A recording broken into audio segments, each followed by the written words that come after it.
Welcome back, amazing leaders. I'm your host, Coach Dora Mendez. And today's conversation is one you absolutely need to hear. We're diving deep into what it truly means to create a culture where people don't just show up, they thrive, where inclusion isn't a buzzword, but a lived experience, where 600 plus employees across 23 locations feel connected, valued, and empowered to reach their full potential. Our guest today is doing exactly that work, and he's been recognized for it. Joining us is Stephan Spilkowitz, executive leader, board member, organizational culture architect, and recent honoree as a nonprofit trailblazer by City and State Magazine. By the end of this conversation, you will walk away with actionable strategies to transform your workplace culture, a deeper understanding of what inclusive leadership truly requires, and the inspiration to lead with intention, empathy, and impact. This episode is your blueprint to build organizations where people flourish, not just function. So, settle in, take a breath, and get ready. Hello, and welcome to Building Leadership Community Podcast. I'm your host, Dora Mendez. I am the founder and CEO of Coach Dora LLC. Our guests will be entrepreneurs, small business owners, and community leaders that drive social impact. It can be lonely at the top, but it doesn't have to be.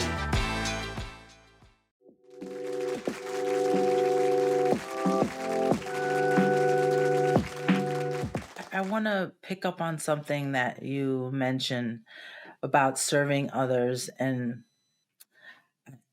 I mentioned that I started a wellness club, right? hmm And so maybe I'm taking advantage of your expertise, but what do you do to take care of yourself? You're giving so much to others, and you 20,000 clients, 600 staff. You're giving so much to others. What do you do to take care of yourself? Yeah, thank you, Dora. I think it's essential, and especially those in leadership roles. You're holding not only for yourself, but you're holding for others. Add to that, I'm a dad, so first and foremost, my bosses are my little people running around at home, and I don't get quite as much time as I used to. But I still carve out some time to make sure. One, I love to find myself in nature. Feel really uh, connected when I am hiking in the woods or if I'm out on the water. I'm a sailor. So, again, something I don't get quite as much time as I used to enjoy, but I do sail. Do ride motorcycles as well. I'm a little bit of an adrenaline junkie, which is something that's also followed me. But that's something that I found myself kind of falling into a bit of a flow state, kind of being one with the bike and the road, or one with a boat and the wind. As we find ourselves in colder days now, looking forward to hopefully getting on the ski slopes for at least a couple days on my snowboard. So those are some things that really kind of fill my cup. And outside of that, I just love spending time with my kids, with my dog. He barks a lot, but he's a great little pup. And yeah, I think it's critical to prioritize wellness for yourself, even when it feels like a nice to have, or you don't have time for it. You have to remind yourself that it's critical, right? I think about the analogy of the oxygen mask on an airplane, right? And what are the instructions you get with an oxygen mask? It's always to put it on yourself first, because if you're not helping yourself, you really can't be in a position to help others. I agree, and we have a 11-year-old and a 9-year-old. So uh, I put them first often. Like if we were ever in an accident, my instinct would be to put the mask on them first because that's just always how I am. But we do have to put the mask on ourselves. If we're not well, we can't help others. Mm-hmm. So Mm-hmm. thank you for elevating that. Yeah. And I So just that's want to say, go Dora, ahead. that, that instinct, I mean, that's an understandable instinct, right? As a parent. And truth be told, I would probably do the same thing in that situation. But that's, the perfect kind of metaphor for why it's important to be intentional about wellness, right? And that's, whether you're providing a wellness program to staff, which is often seen as, okay, that's nice to have, but we're busy. We have a lot of work to do. And then there's other critical benefits and one thing or another. But it's about a mindset shift to really kind of dedicate yourself to a practice of wellness that ensures that you're well functioning. I'll give you another metaphor there.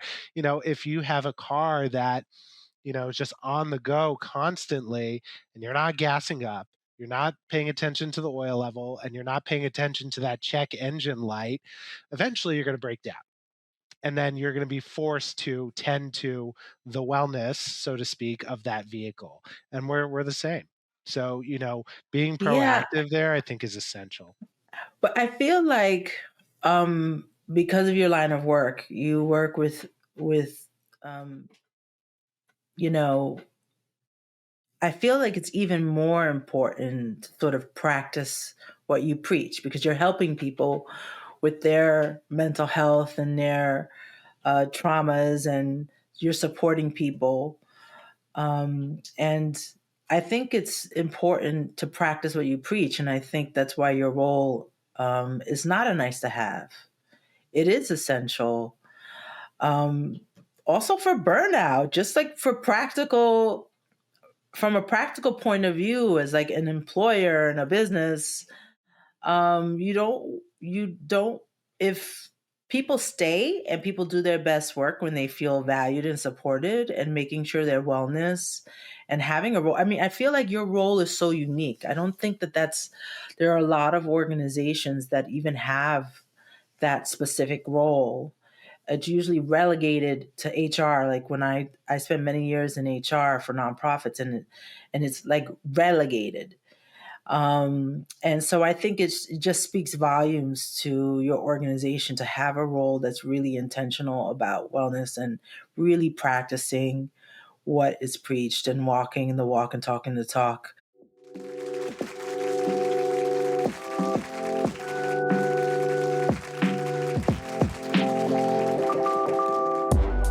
You've been listening to Building Leadership Community.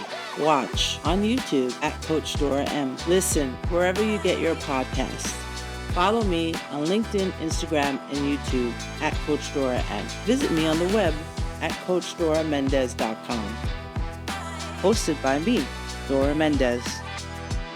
Produced by Dora Mendez and Dylan Rogers. Graphics, editing, and sound mixing by Dylan Rogers.